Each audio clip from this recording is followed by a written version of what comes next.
Olá! Bom, vamos mergulhar direto em um estudo profundamente reflexivo hoje.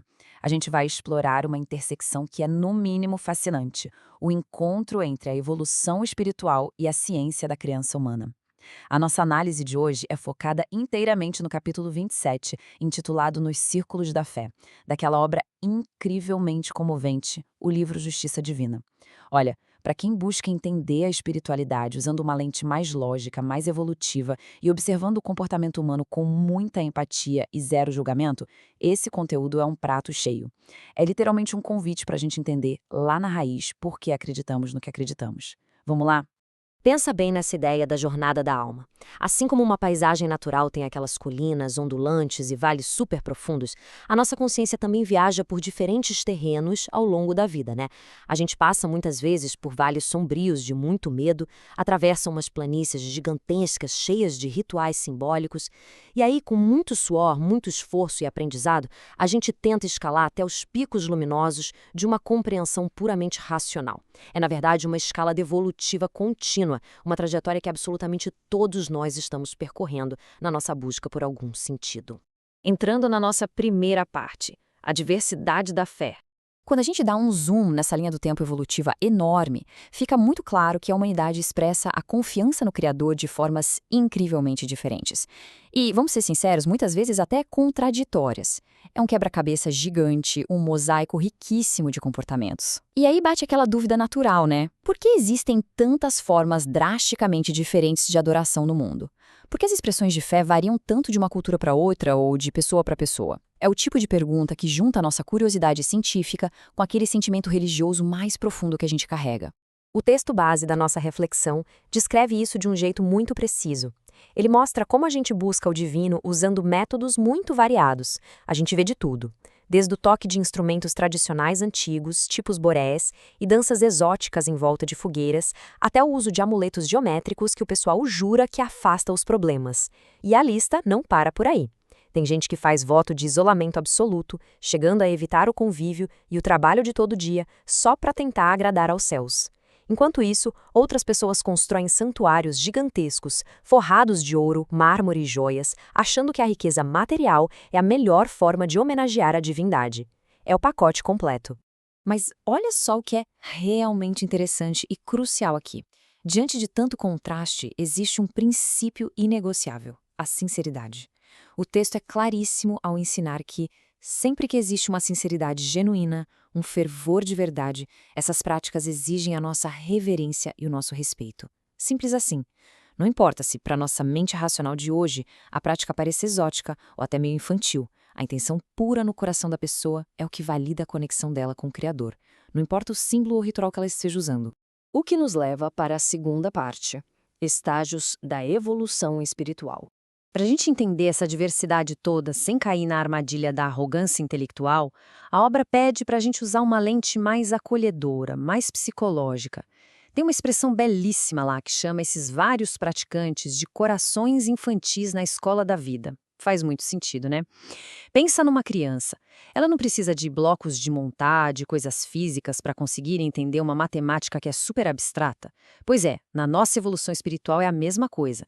A gente usa símbolos físicos e imagens como se fossem exercícios de escola. É o que ajuda a nossa mente a absorver realidades espirituais invisíveis que sem essas muletas seriam impossíveis de captar. Então, o desenvolvimento da fé segue uma sequência lógica que é brilhante. Começa lá atrás com o medo. É aquela fase de disciplina rigorosa pelo temor, por ameaças de punição, sabe? Só para manter a ordem. Depois, a gente progride para a fase dos símbolos físicos, cheia de rituais, altares, coisas tangíveis. E, finalmente, depois de muita vivência e amadurecimento, a gente atinge uma fé racional, puramente interna. É quando a gente não precisa mais do medo ou do objeto externo para conversar com o universo. Terceira parte do nosso estudo: fraternidade e respeito. Quando a gente reconhece que esses estágios naturais existem, o jeito que a gente interage com as pessoas muda totalmente. A questão passa a ser: O que é a verdadeira fraternidade, então? O texto nos diz que fraternidade real é iluminar o raciocínio dos nossos companheiros de jornada com muito cuidado, garantindo que os sentimentos mais íntimos deles jamais sejam violentados, ridicularizados ou atacados. É educar sem ferir, gente. É clarear as ideias sem ofuscar a visão de quem ainda está se acostumando com a luz. Claro que isso exige uma baita inteligência emocional. E é super importante fazer uma distinção didática aqui. Respeitar a crença sincera de alguém que está no estágio mais inicial não significa que a gente tenha que abraçar as ilusões dessa pessoa como se fossem as nossas verdades. Respeito profundo e compaixão, com certeza, mas a gente não precisa dar passos para trás no nosso próprio raciocínio ou endossar cegamente uma ilusão infantil só para ser simpático. É saber respeitar o tempo do outro, mantendo os nossos pés no chão. E tem um alerta aqui que é vital e muito atual. O texto avisa que o preconceito de hoje pode, com muita facilidade, virar a crueldade de amanhã.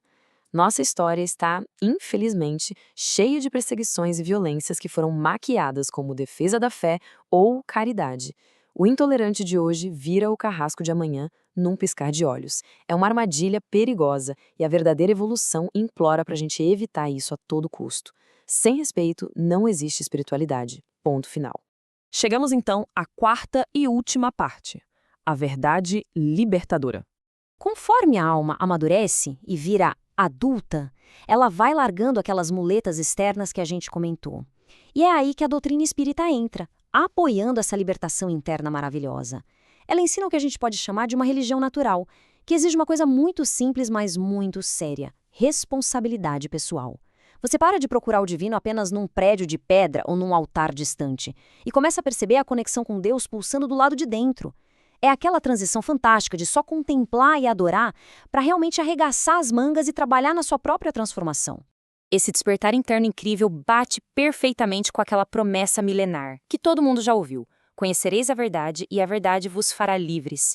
E essa liberdade espiritual não é só sobre não ter problemas. É uma libertação real das amarras da ignorância, do medo que paralisa, dos dogmas cegos. É uma paz de espírito que a gente conquista não com fantasia, mas através de uma fé raciocinada e de um amor que é extremamente prático.